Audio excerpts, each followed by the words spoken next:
own terrorist now. His name's Tami Iti.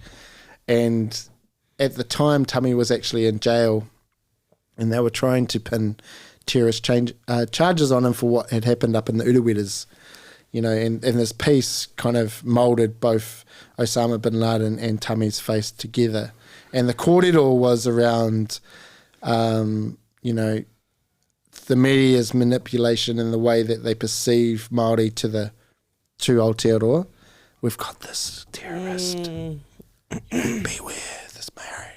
And it's just interesting, I thought, especially with Ruakinana and what happened there, that, you know, almost 100 years later, that they're prosecuting another tūhoi in the same exact way. It's interesting, those cycles and patterns they paint and create for us. Yeah, so, and then when you look back like now, but at the time it was eye-opening for me, because again, Māori were like, who the fuck did this? I'm like, no, I'm just trying to start, I'm on Tommy's side here. I'm trying to start this conversation. It's like, this is how the media picture us.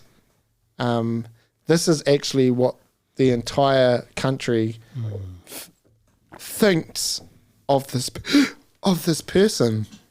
Us. Of us, aye. Yeah. And be scared. You know, this is scary shit. And, you know, Tami will say it himself, he's a fucking pussycat. He says it all the time.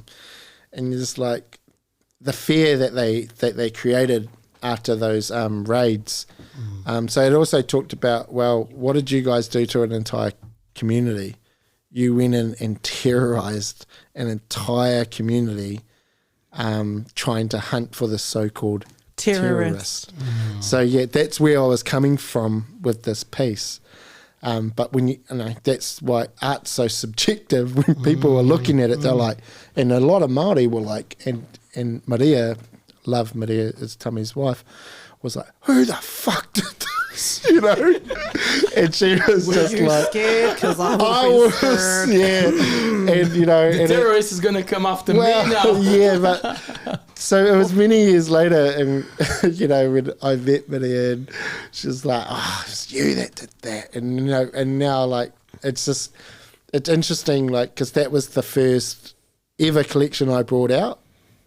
And I suppose, so straight off the bat, you were just like, that was the first one. Straight into the media spotlight. Yeah. You're a radical. Straight you're political. On. Yeah. Who is this fella? Yeah, and then they took me to NZ Fashion Week, and I showed it at this NZ Fashion Week. And they went, and oh no! It was Peter, who's Māori, was the head of New Zealand Fashion Week, and who's a dame, and she was like, we cannot put this out, and I was just like, what? And she's like, so the fear was huge. She was like, tūhoi are coming, you know, they're probably out there. It's gonna fucking get kicked out. And you know, tūhoi, like, they're hearty motherfuckers. They're hearty, bro. And I was like, this is not gonna happen. Like, this is totally not gonna happen. Like, you watch. And then I was just like, oh fuck. They let it run right towards, like, minutes before she came out back and was like, these ain't going. And I was like, you're being so silly. Anyway, they walked. It was fine. But after that, it was like everywhere. And this piece that this random guy called Hori did. This random Hori. It really, it kind of, it's propelled. And then I guess what I learned from that was how powerful art can be.